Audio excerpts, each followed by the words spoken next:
And good morning, hello, good afternoon to everyone. Welcome to This Week in Hospitality Marketing live show number 348. I am your host, Loren Gray, and today's topic is marketing for HR, the new job. Or at least that's my coin phrase for it. I have been finding it remarkable these past couple of weeks in my dialogues with many clients and also people that are asking, we're making scheduling arrangements, which is a pleasure to actually say that I'm scheduling for speaking engagements again after a 2-year hiatus for obvious reasons. Matter of fact, my last business trip was 2 years ago, almost to the day. March of 2020 was the last time I went to Navas. I was speaking at their conference. And then this year was the next one, which I was able to go to one of my clients in Indianapolis and speak to their hotel group that I work with and at their summit. It was kind of fun. It was really very, very enjoyable. And it was kind of a mixture of very familiar, because I did travel a lot, to, well, that's different, which is just out of the evolution of things in this past couple of years. But one thing that had been a conversation many times over, not only with the clients directly, but with people as I talk about subject matter content that they want to deal with at the conferences they're asking me to speak to, and that is HR. We, of course, go ebb and flow with our focus on HR, and the people that really constantly are aware of it are the people that have to deal with the shortages of that at our property levels, the people that we just don't have where we used to have them before, the double and triple tasking of our current team members, and the balancing act associated with not burning out the people that are still with us as our team, our dedicated team, and also the desire to find new team members with us. I noted that in the conference that I was able to attend, the summit that I was able to attend in Indianapolis, there was a lot of recognition, justifiably, to a lot of their team members who had gone above and beyond. This company, Shockit, actually, I don't mind sharing their name, was very special in my mind for the fact that their corporate officers went into the trenches as soon as it was necessary. It wasn't a matter of us-them mentality, which I see so often in other organizations for hospitality, where their corporate office was, we do corporate, we don't do property. These guys roll up the sleeves. All of them were skilled from the property level up, so they rose in the ranks to the corporate level. So going back to the property was very familiar to them because that's where they came from. So they pulled the night auditing shifts. They pulled the night shifts. They pulled the housekeeping shifts. They pulled the engineering shifts. They did the food service shifts and what have you because they needed to. There was, as we know, for the past couple of years, there's been a lot of flux, not only in the demand cycle, but also in the availability of resources to handle that demand. Summer last year was the prime example of it being inverse, massive amount of demand and tremendously shorthanded when it came to providing service levels. And our service scores reflected that. But for the most part, they were in the trenches. And so this focus on hospitality staffing has been very much highlighted at moments and then forgotten at others. And I think right now it's back into the lull of, I have other things to worry about, or it's not going to change tomorrow. I have other things I have to deal with, but it is still an ever-present problem. I'd like to break apart that problem today a little bit and work on more specifics as to what exactly a property could and should do about helping itself in finding the team members that it needs to be more successful, not only in the service scores overall, but actually in the ability to rebalance the workloads of its team members. To do this, we have to go back a little bit into the history of HR. We've had this discussion on the show a couple of times in various contexts, that today is about marketing it, marketing and HR combining together, which are two things you would never think would be in the same sentence. And I'm here to explain a little bit today as to why they should be in the same sentence. The history of HR, first off, the misnomer that human resources is for the benefit of the team members is not exactly true, because the team members do not directly pay the HR person. They're not a representative like a union rep is or something like this. This person is a role that is payrolled by the company that has them hired. The HR director is pretty much there to make sure that everyone goes between the bumpers. The guidelines are followed, the rules are followed, the protocols are followed for a variety of reasons, most often leaning towards the benefit of the company that they're working for. Were we in legal compliance? Did we do all that we're supposed to do legally so that we don't put ourselves into jeopardy? Did we follow the proper processes when it came to our team members? If there was issues in disciplinary actions, did we do the things in a way that we outlined to the team member when they first came on board, so that we didn't violate our own policies that would put us into legal hot water or expose us to liabilities for not having done it properly. That is a key element of HR for anyone, and always will be. That never goes away. That is a very primal core aspect of HR. HR is also usually tasked with the aggregation and aspect of who does what where based on what is being asked and for roles. They are the ones that are supposed to go fetch. I need a houseman. I need a housekeeper. I need a front desk. I need a night out. I need a restaurant server. I need a restaurant chef. The HR person is a key component in the chain of discovery for those positions. This is where we start getting into a change of roles. Historically, back before we had what we had, our industry, and I've whined about this many times, was based on a merit system.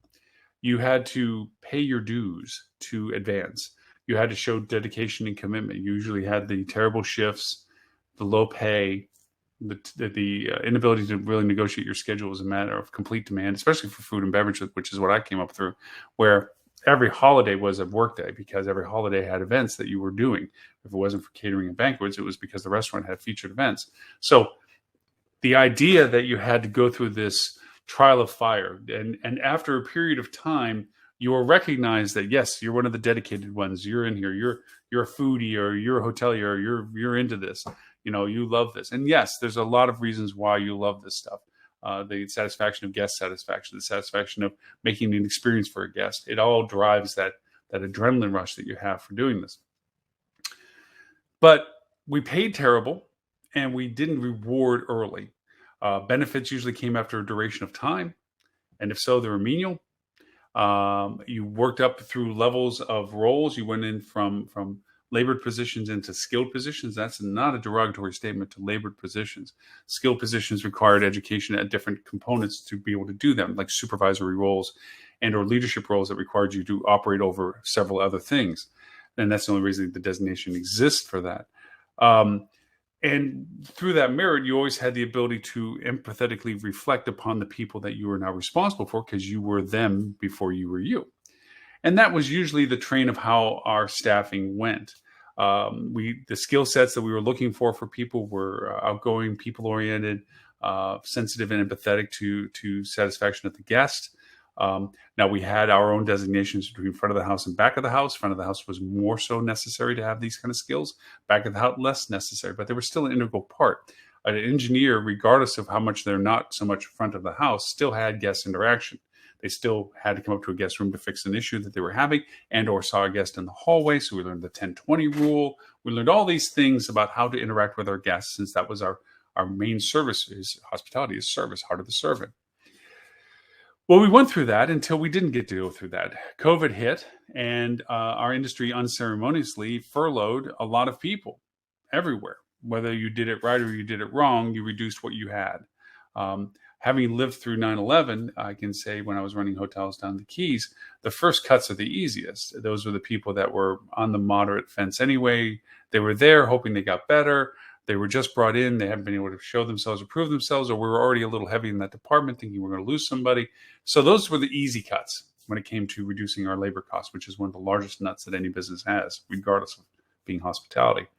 Then the next cuts were a little harder, because now we're getting rid of people that were doing a good job, but they were the least needed out of the people that were also doing a good job. So the second cut was a little harder. The third cut started getting really painful, because now we're letting people go that have no reason to be let go other than we can't afford to maintain their relationship with us because we don't have enough business to maintain payroll. These cuts were a little harder because that now put extra burden on the people that we didn't cut, because they had to fill the gap of those people. They were essential in the sense that had business been normal, they would have been critical to be with us. But because business wasn't normal, they were necessary to remove from our expenses.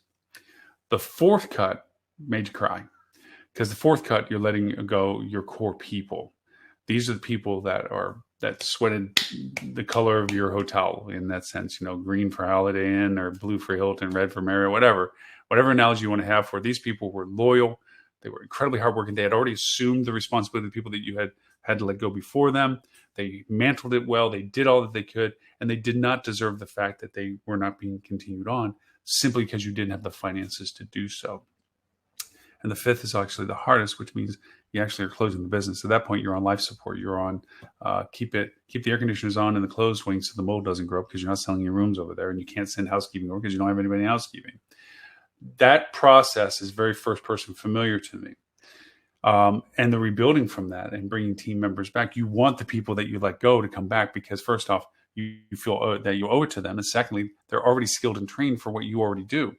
The issue that happened for us here in COVID is that a lot of people, once they were let go, found other ways to find income, because they couldn't know when they're going to get their business back. There was no way to know whether they get the job back, I should say. And so they had to find other means of income. They lost their job. They got to find another job. Their skills that we taught them and trained them, the very reasons we hired them, were assets to them to find other jobs, whether it be in retail, whether it be in any other industry that requires those people skills. We were a fount of resource for those businesses. A lot of companies like Amazon, it was touted in the news quite regularly. They were offering great hourlies and full benefits when you kicked in. And yes, it's putting square pegs in square holes, square pegs in square holes. And yes, they're looked at as being very arduous to work for, because every second is accounted for and so forth. But it fulfilled the base of what was needed, which was a steady, strong income and benefits that would cover for anything that would be happening to you incidentally because of medical, which has been a huge focus for these past couple of years, especially. So a lot of people went that way. And what they ended up finding was, not only was it not as bad as they thought it was potentially, but two, they moved up well because they had the skills from having been in hospitality. And three, they also found other opportunities to step into. Once they broke that mold from being with us in hospitality into something else, that gave them other perspectives of what else they could do and what else they could do. And they eventually traveled off into a different path career-wise for themselves. That left us where we wanted to get the people back when we started getting business. Well, a lot of them weren't going to come back. Also, a lot of people, because of how our industry ran itself, where it was all a merit system, work until you prove worthy, a lot of people realized that was a hamster wheel they didn't want to get back on. And so as much as they were very good at doing what they did with us in hospitality, they chose not to go back to that hamster wheel again and decided to continue their path down something else. So we were left with a gap. Not only could we not bring back the people that we had let go, we couldn't even find other people that weren't exposed to our industry, because our industry didn't exactly have a stellar rating as to, oh, golly, first thing I want to do is work for hospitality for less money, no benefits, and hard work, when I can go over here and make more money, all benefits, and controlled work. You see the problem we had for the past 2 years. And I know I'm calling the kettle black. We all have understand this perspective of what our problem for an industry has been for the past 2 years. So take now HR into that discussion. HR, historically, as I mentioned, is the gatekeeper between the bumpers. They make sure that we follow the guidelines for both of us. Their focus is obviously corporate centric to make sure that we maintain all the policies that we say and the guidelines and legalities that we need to. But they were always the ones that when the chef needed a kitchen staff member, maybe it's a line cook, maybe it was a prep cook, maybe it was whatever. The process was they knew what they needed. Okay. They knew what they could offer. They knew that it was this many hours, these many shifts, this, what have you. They would then go into the HR person and say, I'm short this person. Now, obviously the general manager had to be involved. Like, do we have budget for this salary? Yes, we do. But this is a role that we had budgeted for. This is how much we can spend. So now we know what our rate of pay is for this position. Great. And they asked the chef, what is it you're looking for? Well, I need this much experience, this much education, this much history, blah, blah, blah. HR would then take that and then evaluate it into the scope of where they think they could find these people. Obviously, being a line employee to the hotel, it's not like you're going to hire somebody from the other side of the country to come over. They might have moved over here from the other side of the country, but they're still local. Those positions are locally based. That means they have to get the word out locally that this position is available. First round of this is going to all current team members. Do you know somebody that you think would be good in this role? The second is also internally team members. If it's an elevated position compared to somebody else, is somebody worthy of being considered to be moved up? And we have to replace their role, not the one we first have as a gap. That's usually done by internal solicitation, like we have this role open. If you're interested in this, and if an internal candidate does come up, then we have to evaluate them according to the criteria that we had to establish for that position. This is where we go into the mechanics or logistics of HR. There are three major components of any position. The actual legalities of saying what you need, because those are what are held if they're in violation. the person violates them and they're terminated, and they come back saying, why did you terminate me? You can point to the rule that says you need to be able to carry 50 pounds and be on your feet for 6 hours. You don't have that ability. You have X, and you didn't tell us about that. And you can't perform the job role that was defined by these rules. And therefore, we can't keep you in the role because you can't do the responsibility that this role is. That's a legality. That's a requirement. That section is something that has to be defined if you need this. Then you have what's considered the qualifications section, which is what you feel the candidate should have. Now, there's still some legality to it in the sense that it can't be an outlandish perspective, must have a PhD in biblical philosophy, okay, unless truly you can justify that. It has to be relevant to the position. You don't want it to be too exacerbating where it's like, no, I need 5 years experience. You have 4.5. Sorry, you can't do that. Which some of them are things in time we used to do like that. I'm sorry, you're missing this piece and you can't do that. I know many companies used to hire based on college degree only. If you didn't have a BA, you weren't brought in. And it was not something that was ever flexed based on the qualifications of the individual person. It was just based as a threshold for those roles. And it was the dumbest thing I ever thought in the world. But anyway, so you have the parameters of expectations of what the role should have to qualify you to do good in this job. And then you have the third part, which is the role itself. This is the part that is definitively missing in most dialogue for people in HR. They get down the job description role, must carry 50 pounds, be on your feet for 6 hours, so forth and so on, be able to work X number of shifts, And what we're willing to compensate, this is your hourly rate you're going to get for this. This is when you can receive benefits, which is just generalized. But oftentimes they don't even refer to them. They just say that we offer packages, but then you have to get to be the candidate to understand what those packages are. We just don't broadcast that. That's historically what it's been. And so this job description has been usually regulated to factual. Our housemaids are responsible for carrying up and unloading laundry and supplying the housekeeping staff in the rooms for any supply services that are needed, and are also the functional removal of things that are from the room to be brought down for laundry services. That's a job description. That's function of what the job does. Okay, that's what we've usually done. And now HR will take that and first, like I said, they'll internally see if anybody's looking for the position, move up in the position, know of anybody that wants to go in the position. They post on the bulletin board in the common areas for the team in the back of the house. Then they might go over, and there might be, historically had been, maybe some job fairs and or places to post jobs at, or go to the local community job source resources, places that were looking for people to find local jobs that go in and say, okay, we need a construction person here or plumbing person over here, those places, and say, hey, I have these roles open. If you have anybody who wants to get in food service, this is the role we have. More robustly, back in the day, depending upon your hotel, if you had an independent website and you had career page on it, you might post the job availability there. But 99.999% of all of those things that were put up there were just the two components I have mentioned so far: job identification and description. That was it. We have this role. It is a houseman. It does this, and it's full-time. Contact us if you want to know more. So now bringing it to our current time frame, we have the issue that everybody needs everybody. Every hotel needs somebody. Every restaurant especially needs somebody. There's a huge need for staff. If everybody, and they have been, doing exactly the same thing, I have a server position available. Full-time. Inquire within. Great. Why do I want it? The biggest question that doesn't get answered by HR is why. Why should I consider you over somebody else that's offering the same thing? Why should I be interested in you versus interested in them? What do you have that I want? See, the market isn't about us having what everybody wants, and we can, what I call the Disney method. I don't like you, get out of line. I want the person behind you. We don't have that luxury right now. The role has reversed.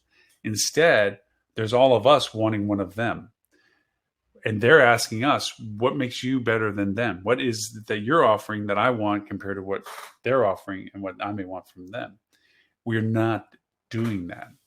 And it's easy to blame HR, saying, well, HR, that's their job. Human resources, it's in the title. They should be doing this. That's a lot like, not going all biblical. It's like when the Pharaoh told the Israelites to make bricks without straw. It's like not going to really work well. Um, the idea is that HR is a function of the company. There's only two departments, third if you include the GM, but there's only two departments that touch every department within a hotel. One is accounting, the other one is HR. Accounting is functional and easy, and it has its own merit of being included in conversations. HR is not often included in conversations. It's kind of like the policeman being invited to the party. You're a little less likely to drink heavy if you know the policeman's looking at you going, I'm going to watch if you're driving away. The idea is that HR tends to always make sure that things are being done in a way that doesn't jeopardize the company. Remember, the company is the key element of the HR relationship. So the HR person usually isn't in the dialogue associated with what really they need to know to be better at finding you the right candidate. There's two breakdowns to any HR conversation about a position that needs to be filled. One is the accuracy and legitimacy of what's being requested for the role. And the other is the ability to convey the role's value to the best candidate. These are two broken down pieces that do not exist in current HR relationships. And I'm being general when I say that, but I will say 99.999% of all hospitality HR has not changed to rise up to the need of what it needs to do currently. And that is why you see persistently shortages in HR positions to be filled. People need roles to be restaurants, roles to be at hotels, and so forth. Having owned restaurants and run restaurants before, I will say that back in the day when there was always somebody coming in and applying, I was the most casual interviewer that you could find. Hi, sit down. Oh, hi, nice to meet you. Hi, my name's Loren. I own the place. Great. I see that you're looking for service. Yeah. It's flexible schedule. It's full-time, so around 35 hours, which I always try to keep below because there was thresholds about full-time versus not full-time, which made difference as to what you had to offer and so forth. Just saying. And when you had to pay overtime, even though, anyway, there's rules and guidelines that meant that have loopholes. If you can keep them below certain levels, you didn't have to worry about certain responsibilities financially. It was a business model. And because it was a resource of people wanting to always get a job, it was a matter of just whether or not you were willing to tolerate what they didn't know long enough for them to learn it, and you would pay them enough to keep them around for what you needed. It's calloused, but it was true. And my casual interviews were pretty much, so what brought you here? How far away do you live? Is it easy for you to get here? Do you have to drive? Do you have to walk?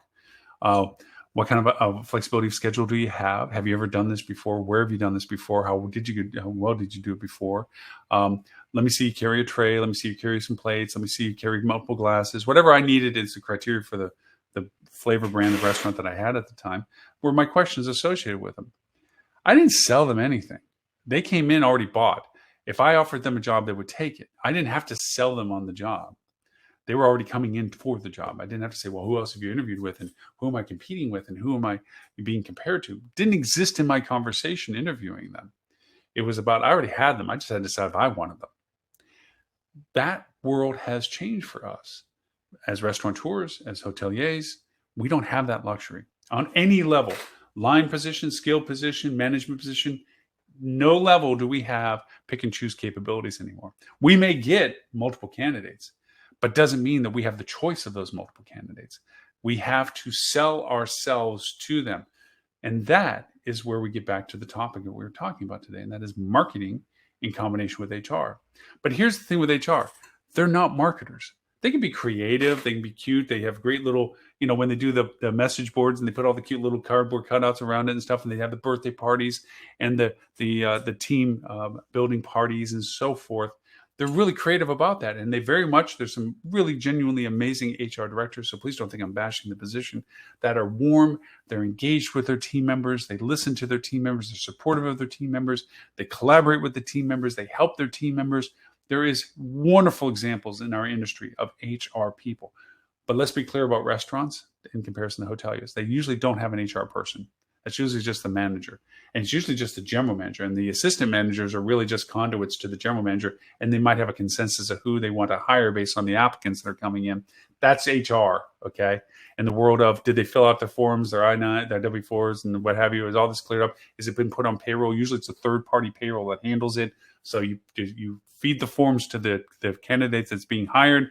You may go through a background check, which is always smart. Never nothing you should ever skip.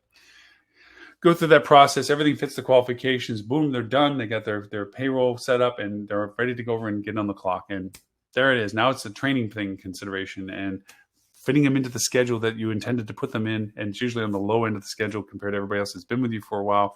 They get the crappy stuff, the crappy stations, crappy hours, all that kind of stuff. And if they stay around long enough, then they move up into the ranks that they're now the person that's always been there. So when somebody new comes in, they don't have to do the crappy stuff. The new guy gets to do, the new girl gets to do the crappy stuff. Sound familiar? That's what we do. We do it in hotels as well. Do you think that the new front desk person is going to get the best shifts at front desk? No. They're going to get the ones that were missing, that were on the bottom end, and the ones that have been there for a while, they're rewarded for being there for a while. They get the preferred schedule. They don't work weekends as much as they used to. They don't work nights as much as they used to. They don't work holidays as much as they used to. You know who does that? The new person. This is killing us. This is killing our ability to bring decent people into our industry and be rewarded for that decision. First off, they are having to get past all the hurdles we're throwing up about not selling them as to why they want to with us. We're just simply saying, we need people. Pick and choose from any of us. And that's what they're doing. They're saying, well, let me see what's in my area. I live here, XYZ. Let me look around and see who's here. So where do they find jobs? Where do the people looking for a position go? Is there a definitive hospitality job location? There's ones that want to be. There's ones that tout that they are. Usually, yes, if they're well known, not if they're not. There's a lot of very large places that try to help job people find job positions. The ZipRecruiters and the Indeeds and all this that are touting how much they help the process of connecting people that are looking for roles to the places that are looking for those roles to be filled. But the reality is they're form-fitted functional platforms that are a conduit, but not a creative. They're a means, but not a mode. They're not selling your place unless you sell your place on them. And that's a key component to the discussion. What are you doing to sell why people should choose the opportunities that you have for roles compared to anybody else that they might be comparing against you? And you may not know who they are. You don't know how diverse their job search is. They might just as equally work at your hotel as a houseman, as it is being a bus or server at a restaurant, as it might be as a clerk at a convenience store, as it might be on a construction site. You do not know what they're considering. But you do have one thing you can control, and that is how do you perceive yourself and represent that in your ability to say why, that big question again, why do they want to work with you? Why do they want to become a part of your team? And that's the marketing that has to be infused into HR. And we're asking HR to do something they've never had to do before. And they've never had it as a qualification of their position. So let's go back through the process of how we can improve upon what I've already pointed out in a half hour's worth of time of what's wrong. Let me spend extra time now to talk about how to fix what we need in a way that works better. First off, the person that's in charge of the role that's trying to be filled, and in this case, the example I've been giving is a line cook in a restaurant and a hotel, the chef and food and beverage director have to concur on what is the qualifications necessary for that position to be filled. You don't want a Boy Scout has never worked a fire later to work a fire later in a heavy crunch time period. There's danger, Will Robinson. Somebody's going to get hurt because they don't know about all the things they should know to handle a fire good. So you need to know that there has to be an experience level. For this position, we need experience as a line cook in relationship to the equipment they're going to be using. That's a given. Chunk, right there. Also, all of the requirements that the company needs to qualify a person physically capable of doing the role, which is one of the 3 block and tackle things that we talked about before, has to be in there. Okay? Carry 50 pounds, be on your feet for 6 hours plus, that kind of stuff that, as much as you want to be diverse in your hiring, some roles require physicality and ability to do the role safely. And this would be one of them. Okay, must be able to be on their feet and handle things like this and do these things and so forth and so on. They're defined and outlined. Nothing too different than what I've been talking about so far. Here's where we begin to venture off. the requested guidelines. Well, I'd love it for them to have a couple years experience. Is 2 really important? Or is 1 okay? Is 3 too much? How much quantifiably is experience in your mind? Have they ever done it versus having done it a lot? What is the real justification of that meter going to the left or to the right? That's a key element of defining really threshold entry opportunity versus high qualification requirement. That has to be truly vetted between, at this point, the chef and the food and beverage director. Realizing that not everybody could qualify for the high-end, must have 5 years of Ruth Chris Morgan Steakhouse capability cooking of steaks for our steak person on the line cook. If that's what you truly want, truly need, and truly think is critical and nothing else less would qualify, so be it. Most of the time, idealism of what you would prefer versus what you're willing to settle for goes on to how good of a trainer are you and how much infrastructure and training you have, so that the person, even though they may be shortening in their experience qualification, can quickly go through the learning curve to be at the level of performance that you want that role to be. That has a lot to do with it. If you don't have that kind of modality, time of training, capability, or training resources for that, that has to be factored into your threshold of requirements so that you're not bringing in somebody that you don't have the time to train but need them to do better than what they have done and only fail and create twice as much work for you to repair what they broke plus replace what they didn't. That's a reality. So once you develop what that threshold is, it's really you begin to realize it's a band. This is the minimum that we feel is qualifiable for the role. And this is just, wow, that would be manna from heaven if we got that. That's the range. So the lowest end is under the qualifier are willing to, and here would prefer to. Literally the verbiage, okay? Now the third part to the role that the food and beverage director and the chef have to do is to give HR some direct aspects of personality, things that are intangibles, because there is a culture that exists in every business environment, and the culture is based on the team members that are in that business environment.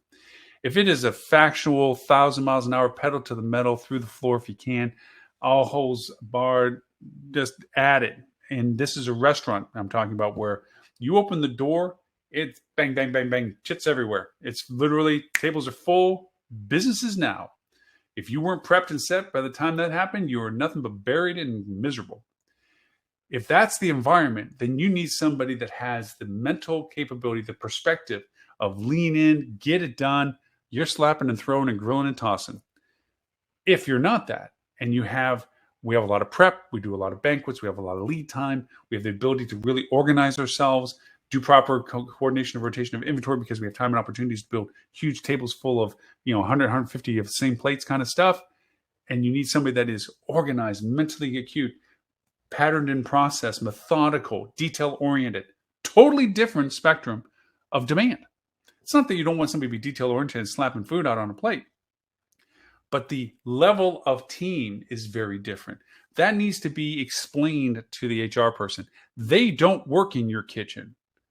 They've walked through your kitchen. They know who works in your kitchen, and they may have gotten food out of your kitchen. They may have even helped you in the kitchen, running food or plating up stuff or whatever, as extra team members work. But they don't know the culture of your kitchen. So that has to be shared with the HR person. Because the main element that the food and beverage director and the chef have to realize in replacing this position we're making up fictitiously on our discussion is they are handing this over to HR. Because from that moment forward, their perspective of availability of people, candidates for that role is solely based on the success of HR finding the people that fit the mold that they've been asked to chase from the food and beverage director and the chef. So the more you can share on a scale of forced ranking preferences, we absolutely need this, would love to have this, this would be great, okay for that, we'll possibly deal with this, anything below this just doesn't fit. That helps HR, believe it, to understand what it is in range that they can do. Now, it's in HR's hands. They've done their job. They've outlined it. They've detailed it. HR has now posted it locally, internally. Nobody internally is looking for it. Nobody internally knows anybody. Okay, I got to get this out in front of people. Being a line position, it's going to be local. People have to be near the hotel or hotel's restaurant or just restaurant to be able to do this job. It's not like we're not going to fly somebody in, as I mentioned before. So we got to bring this out locally. Well, 3 options. We already discussed 2 of them. One is to go out to the local job boards, job fairs, and see if there's anything that we can post with them that they can share with the people that are going into those locations looking for a position. Second is that they go and broadcast it on platforms that are job placement platforms. And to be fair to HR, they should know what job placement platforms in their market are most often used based on the history of who they get applicants from. If Indeed is the place, or ZipRecruiter is the place, or one of thousands of job placement platforms, there might be some that are very local centric and capable. There's some that might be have been used repetitively and are very functional, or they might not be. But the HR person should be aware of what those options are for them. So then they have to post the information up on these platforms. The platforms have data fields. So you're supposed to put in the information that they need to post the position you're asking for on their platform. It's a standard formatting thing. Name of the position, description of the position, what's about the position, requirements of the position, who do they contact for the position, where is this position being offered from? Basic fundamental stuff. You'll notice right now when I say that, I don't say that with a lot of enthusiasm because it's not selling anything about you. It's broadcasting. This is who I am. This is what I want. This is what we need. This is how you contact me. That's what it does. That doesn't make you different than somebody else in your market looking for the same position that they might need. It doesn't tell people that are looking for a position why they should choose you compared to why they would choose them. Now, you're relying on the fact that by them showing interest and you reciprocating that interest and you call for an interview, that's the time you get to do all the dog and pony stuff. Like, woo, hey, so thanks for giving me in. Well, what are you looking for? Blah, blah, blah. This is where it falls down. Again, HR is not the immediate supervisor that they would be dealing with. Those people are not going to talk to the immediate supervisor they would be dealing with until they get past HR.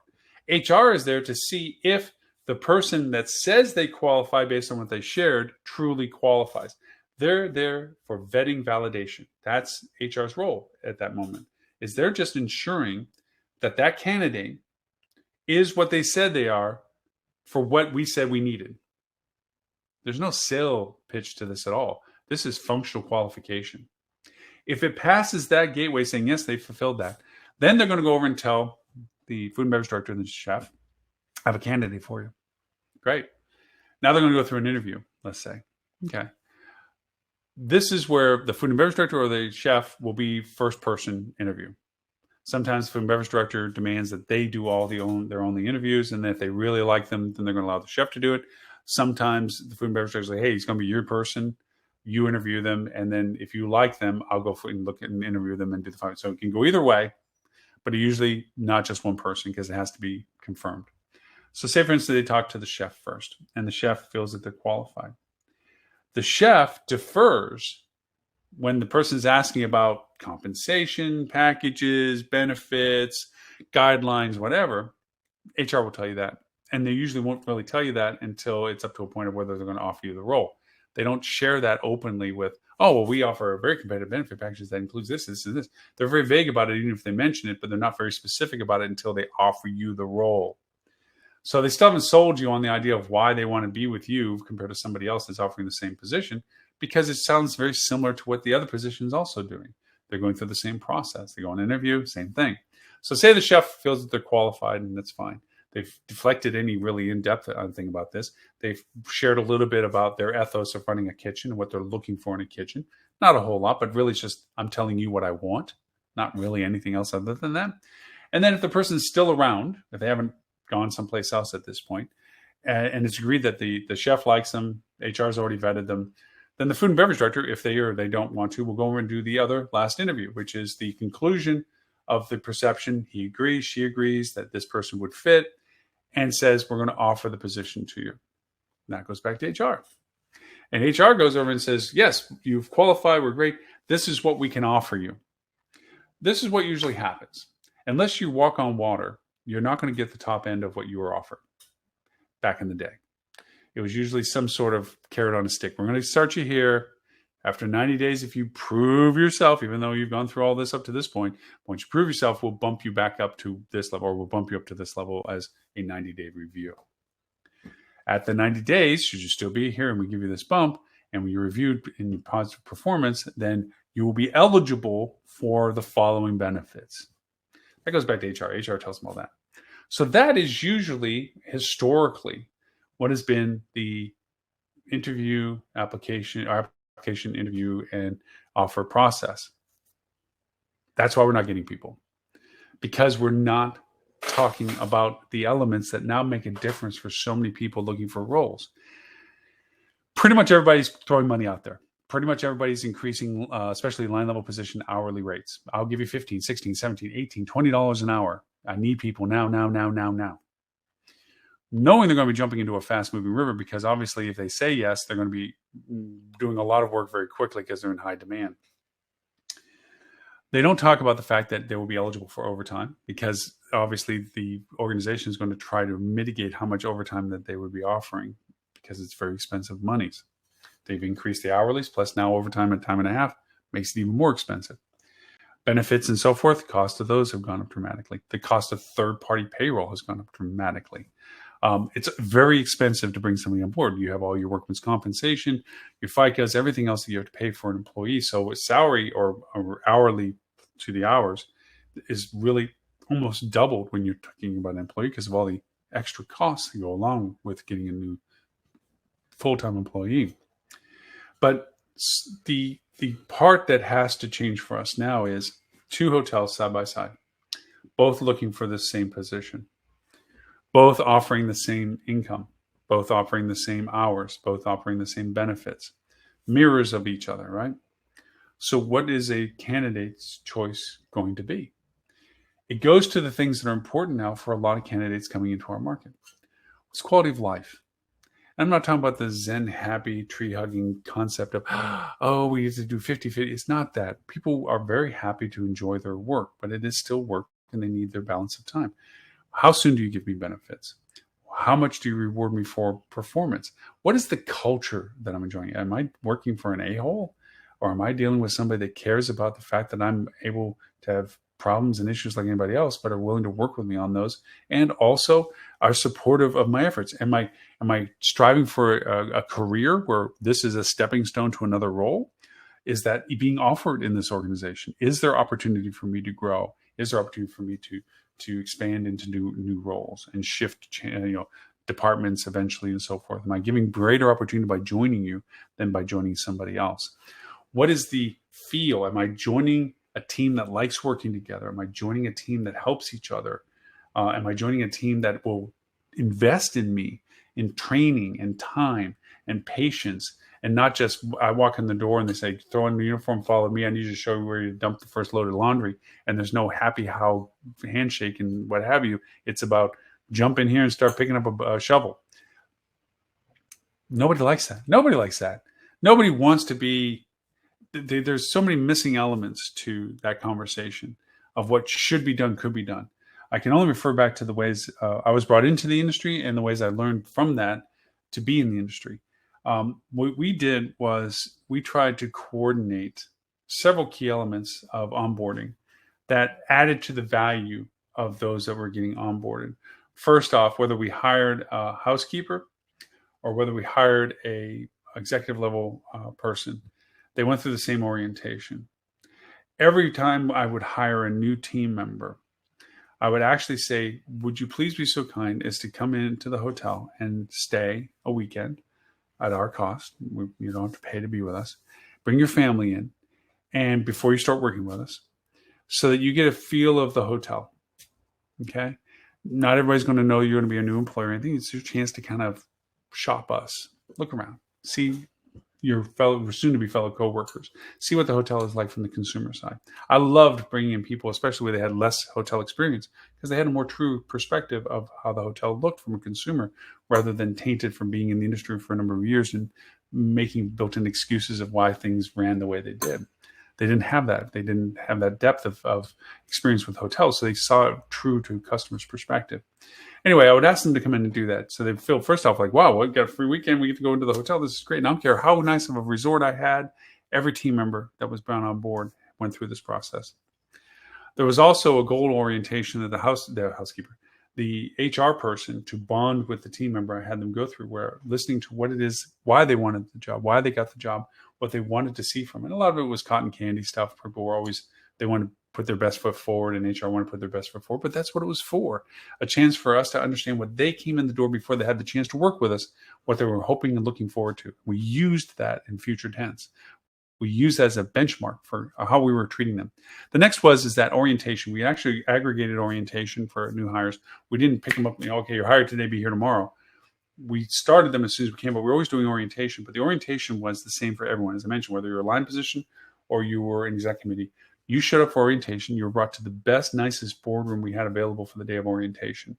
We brought in breakfast. We brought in lunch. We brought in dinner. And we went through everything. Organizational structure. Who is who? We brought in every department head, regardless of the people that were being oriented and what department they would be in. Every department head came in and introduced themselves and discussed what their role was and what they did. And the general manager was constantly in and out of that onboarding process, the orientation process. So they felt connected to everybody in the hotel. So I was constantly in there asking questions. Well, what did you think about that? We had videos that we put together explaining processes, explaining the company that we were a part of, that we worked for, that paid our checks, and their management process, their history. So they felt like there was some depth to who they were working for rather than just somebody sat in an office they never walked in and said hi to. We talked about our programs like NETMA, which was never, and nobody ever tells me anything, which was our always 8 a.m. Some people call it an alley rally or whatever, but every department had to represent itself, preferably not the manager of that department, to be honest with you, for the day, but anybody. And their responsibility was to hear what was going on that day and bring it back to their department to let them know, we have this many departures, these many arrivals, the engineering is doing this, the front desk is doing this, right? So everyone felt they were a part of what was going on that day. We went constantly, after the orientation, we would then go through a shadow program. And it wasn't a shadow program just for their role. It was a shadow program for every department. I don't care if you were a housekeeper. You ghosted front desk. You ghosted sales. You ghosted food and beverage because you needed to realize you were part of a larger organization. You know you weren't going to serve food, but see what it is for them to do that, to know why when you catch a server in the back of the house and you think you're asking him a question that's not a big deal, that you remember the fact that it's in the middle of lunch rush, he only came back or she only came back to pick up a stack of something, and you're asking something that honestly they have no time for, that you don't think it is rude for them to say, guy, I can't get to you, I'll be back. Realize that there's a reality to their world that is not as familiar to yours. This feeling of community, of connectivity, went a long way. And then going back to when they first sat down with HR about why they took the role and what they were expecting from it, that was our first conversation after no more than a week. It was somewhere in between a few days and a week, where the supervisor of that person and the general manager and the HR person, not to gang up on them, but to feel like we're all listening, would go and listen to their feedback. We wanted to hear what they saw in reality versus what we said was the case. We wanted to know the variance between what we were projecting they were joining to the reality of what they joined. Because as much as you think the world works the way it doesn't work that way for everybody from the perspective that they have. You say you're being inclusive and part of it, but in all honesty, this is what's happening. That engagement not only improved our ability to know what to do next and what to act on, but it also made the new team member, feel like they were being listened to. That camaraderie, all of this of what I'm talking about is firsthand for me what I used to do. But also it's a sense of what doesn't get conveyed in the HR marketing process. This doesn't get talked about. How much of a difference would an interview or information about a position be perceived differently if, in fact, this amount of information was presented in the description of the role, where you get to say, look, you're part of a team. Once decided upon that you are to join our team, we're going to ask you to stay at our hotel for a couple of days so you have an unbiased perspective from a guest perspective. what the hotel is. We're going to do an orientation in which you're going to meet and greet all of the department heads and listening and understand what everybody's role is. You're going to be treated equally to anyone else that we feel has the privilege of joining our team. You're going to be listened to. You're going to be evaluated. We're going to be evaluated by you. You're going to go over and shadow other departments so that you understand your piece to the puzzle to everyone's role that they have. You're going to be given opportunities as much as you want as to where you want and what you want to do when you qualify for being under consideration for those roles. You're going to be acknowledged for what you do. I was a big person about non-annual reviews, and as many companies I worked with annual reviews, I hated them, but I did a progressive review up to the annual review. I followed the letter of the law, but not its intent. I gave the annual review, but it was based on a perpetual performance review over the course of the whole year, because I felt it was so unfair to do an annual review. You're not paying attention in the review mindset of a team member. And for 11 and a half months, they're stellar. And then something happens and it's in the front of your mind at the time you're doing the review. And you reflect on the review way more proportionally than it should be because it's more front of mind and more recent. Yet you ignore the 11 and a half months of success that they had is how I looked at it. So to me, I had a progressive review system. I did very short-term rewards. I acknowledged people quickly and readily. I had a great little fun thing I did pins for. Whenever there was 5 pins you could get. Whenever you achieved all 5 pins, you got one cluster pin you got to wear, and it was a badge of honor.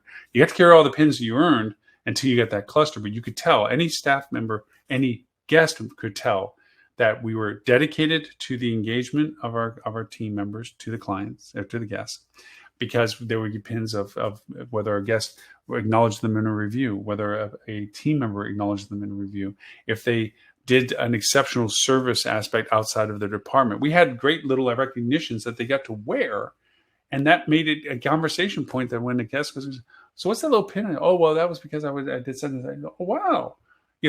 That made the guests feel really good. They were part of staying at a hotel that everybody wanted to be good at. But conveying this in your job placements is crucial now. This is marketing. It's not just putting it into the roles on the Indeeds and on the Zip recruiters and so forth. You can add this type of content in there in your descriptions. You can talk about the culture they're joining. You can talk about the investment you put into them should they accept the role, be qualified to be offered the role. You show that this is worth it. Yeah, our pay is probably the same as somebody else's. Yeah, our hours are probably the same as somebody else's. Yeah, our role is probably the same as somebody else's. But what makes us different is this. And this part, that description, isn't getting in front of everybody looking for the roles. And it's not on the platforms that they're using. Now, to wrap up our final few minutes of our discussion on this, there are things that an HR person being responsible to find the best candidates, being given the description from their supervisors and department that they should be looking for. They're only a conduit at the end. They need to be able to convey 2 ways. Convey what's being requested and convey what they've found to those that are requesting it. So they have to understand in a much more dynamic way the discussion from the food and beverage director and the chef in this case, what they feel they would like to have. We want to calm as, do we want somebody as calm as oil on water? No matter how busy and jam slam we get, that position, that role on the line is one of, I know I'm backed up and I got 40 orders in the queue. I'm good. I'm moving and shaking. I'm not flaked out, thrown out, crazy, yelling, screaming, whatever. If that's a requirement that or a preference they would prefer for the role, that needs to get conveyed to HR. So in their interview process with candidates, they can see the temperament of the candidate and say, well, we're really looking for somebody that can handle stress, that really can just buckle in and realize that as busy as it is, it's only going to get done as fast as I can do it. And I'm really fast, and leave it at that.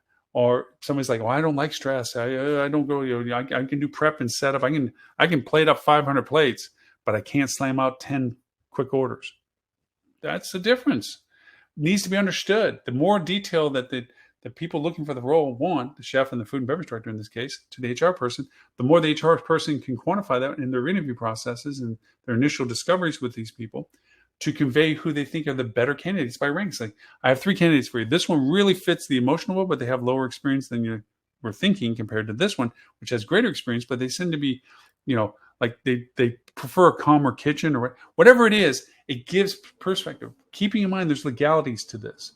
You can't say, I want a tall person, I want a short person, I want a round person, I want a skinny person, I want this ethnicity or not this ethnicity. You cannot do that stuff, which is a given. That's not, I'm calling Captain Obvious here on that. But the nuances of fit for culture are critical, because the HR person can send down candidates that don't fit the culture that's needed, but they fit the qualifications. And that only means that you're setting up a person for failure, not success. Because as good as they might be, they're not going to be good in that environment. It's critical the HR person knows this responsibility they have. But going to the marketing aspect. So now we're saying add this third component of content into your descriptions of your positions. Put that in means that people have a chance to see what you're offering. We do this. We offer this. This is why we're cool and different. This is the things we do for all of our team members, compared to somebody else that traditionally is like, this is what I want. This is what I need. There's going to be a world of difference of people's perception of your position versus their position. And then back it up with the reality of doing that stuff, obviously. But now, from a marketing perspective, you can push that stuff out all day, because you can go and say, look, we're a different place to work. We embrace this way. You can find PR from this, where media people are going, in the job world, there's jobs, and then there's places that want you because it's a career or it's a community. And they can feature how you've changed your role's description in a way that is soliciting people's interest, looking for that role. There is catalysts, and I've had success with this, doing this, where you've literally changed the perception of your roles. People are eager and asking what roles you have available because they like what you say about what you do. Now, all of a sudden, instead of chasing people down, hoping that you're under consideration for them, now people are chasing you back down because you're the best place to be considered.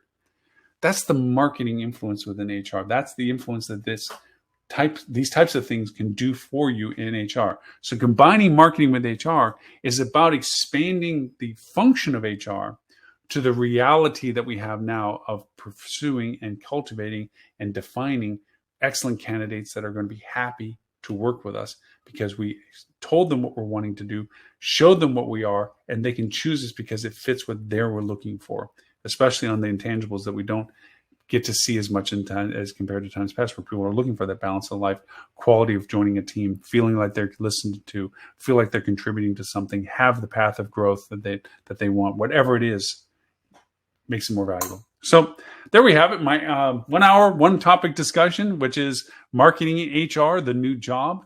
It is a critical component, I think, that has to be integrated in with HR.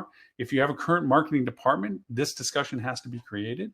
They have to get into brass tacks of things. We use a platform I use all the time called CVViz, which is an aggregate platform that allows you to disseminate your positions over hundreds of job sites, and you can qualify them. We didn't even get into the skill position, which means when you do solicit people outside of your local market, how do you solicit them? Where do you find them? How do you cultivate them? How do you interview them? How do you share this type of information with them so that they're interested in you? There's a whole other conversation with that as well. We just talked about a basic level, local line position opportunity, and the dynamics of how it had been done, the dynamics that should be done, and what you need to add to make it even better and more influential for finding the right candidates for all the roles that you have. So with that, thank you for the privilege of your time. As always, we are simulcasted on, Facebook, LinkedIn, YouTube, what else? Twitter. We're on multiple pages and platforms. We're also on Twitch. We broadcast that in our TV channel, which is Hospitality Channel. You can find us on Roku, Apple, Amazon, and Google. On all of their platforms, you just look for Hospitality Channel. This show is always on the free side of that. There's a payment gateway for additional content if you choose that. It's like $4.99 a month, discounted if you want to do lots of months for additional content. But this show is always free. We do recast this show Wednesdays, 11:30 a.m. East EU time, London time, and 11:30 a.m. Wednesday, Sydney time, because we have a lot of, like I said, 39 countries. We do translate in 11 languages. And we have over 25,000 people we get to listen to watch this. So thank you very much for that. I will do we do our weekly audio podcast as well, called Hospitality Marketing, the Podcast. I will recap a little of our highlighted points from our discussion today, which I always do in the podcast. But we always focus in also on techniques and tools for very specific functions of things in relationship to marketing for hospitality. So hopefully you'll catch us on that. We're on 39 plus podcast platforms for that as well. And you actually can ask your Amazon Alexa, Siri, or Google Assistant to just simply play the Hospitality Marketing Podcast, and it'll play the latest episode. So with that, again, my name is Loren Gray. I thank you for the privilege of your time. Please, if you have any questions, feedback, or things you would like to, or join us on the show if you'd like, you can reach out to me at Loren@hospitalitydigitalmarketing.com.